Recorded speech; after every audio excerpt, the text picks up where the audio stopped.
آج کی اس خصوصی ٹرانسمیشن میں ہم بات کرنے جا رہے ہیں خواتین کے حقوق کے حوالے سے، لیکن حقوق سے پہلے ہمیں خواتین کے مقام کو سمجھنا ہے جو دین اسلام میں جو بتایا گیا ہے۔ اور اگر ہم دین اسلام کی بات کریں تو دین اسلام میں تو کیا کمال پائے کی خواتین گزری، اور خود دین اسلام فار ایور گریٹفل ہے جناب خدیجہ الکبریٰ کے کہ انہوں نے اپنے پورا مال و اسباب اس دین پہ وقف کر دیا، اور جناب فاطمہ الزہرا جنہوں نے اپنی اولاد اپنے بابا کے دین پہ قربان کر دی۔ تو یہ مقام ہے ہمارے دین اسلام میں خواتین کا، اور جس کا اللہ پاک نے اپنی پاک کتاب میں، رسول پاک صلی اللہ علیہ وآلہ وسلم نے اپنی احادیث میں کھل کے، چاہے وہ بہن ہو، وہ بیٹی ہو، وہ ماں ہو، کھل کے اس کا اظہار کیا ہے کہ ان کی مقام اور مرتبہ کیا ہے۔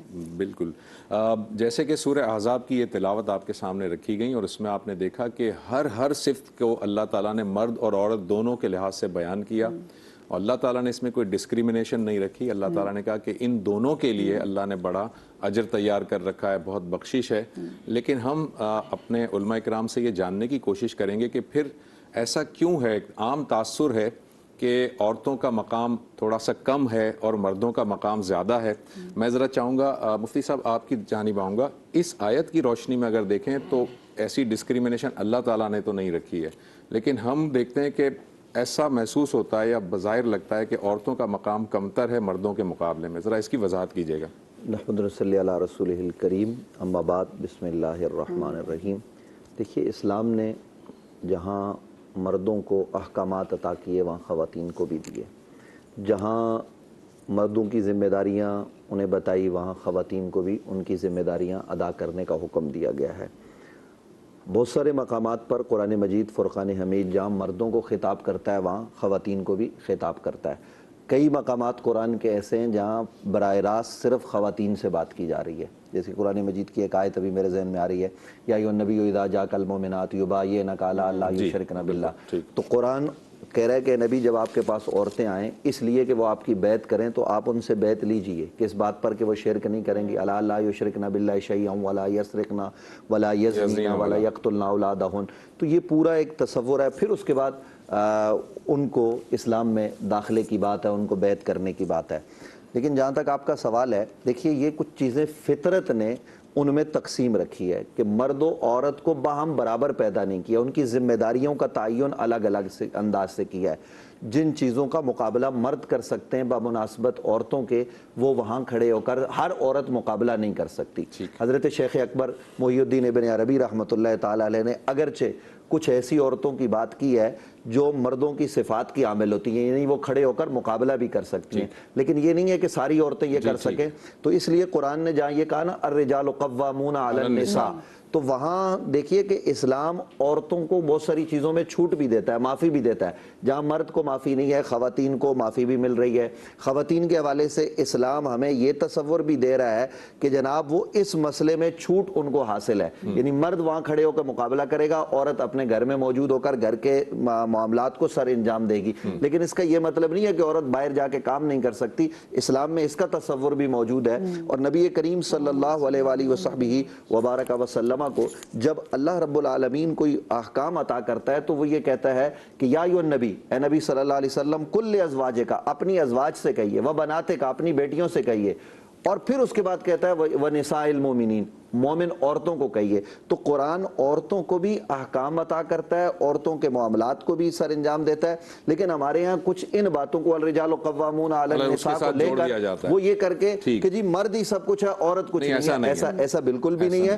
جہاں مرد کو فوقیت دی گئی ہے وہاں عورت کو بھی دی گئی ہے۔ دیکھیے عورت اگر ماں کے روپ میں ہے تو اس کی عظمت یہ ہے کہ بچہ اس کے سامنے اونچی آواز میں بات نہیں کر سکتا۔ یہ صرف مرد کے لیے نہیں ہے۔ قرآن مجید وَقَضَىٰ رَبُّكَ أَلَّا تَعْبُدُوا إِلَّا إِيَّاهُ وَبِالْوَالِدَيْنِ إِحْسَانًا إِمَّا يَبْلُغَنَّ عِندَكَ الْكِبَرَ أَحَدُهُمَا أَوْ كِلَاهُمَا فَلَا تَقُل لَّهُمَا أُفٍّ۔ یہ اف صرف مرد کے لیے نہیں ہے، باپ کے لیے نہیں ہے، ماں کے لیے دونوں کے لیے۔ میں اسی کو جی آپ پوچھیے۔